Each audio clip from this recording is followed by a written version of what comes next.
त हल्का भएर सन्चै हुनुहुन्छ। यो साथीहरू कहिलेकाहीँ चाहिँ आफ्नो घर वरपरको वातावरण पनि कति सफा, कति राम्रो, रमाइलो, आनन्द आउने रहेछ क्या है।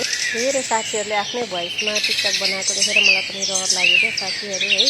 अब यो यता मेरो खुर्सानीहरू छ, जिरे खुर्सानी, डल्ले खुर्सानी, यता चाहिँ फुलहरू बोडीहरू नि छ, यता घिरौँला छ, कुरिलो छ। थोरै ठाउँ भए पनि मिहिनेत गरेदेखि त हुन्छ क्या। घिरौँलाहरू फलिरहेको छ, यता कुरिलो छ, यता बोडीहरू छ, त्यसरी स्ट्रबेरीहरू नि छ, फुलहरू छ।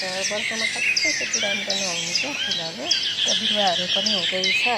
वर्षामा त त्यति राम्रो त छैन, बस्दैन।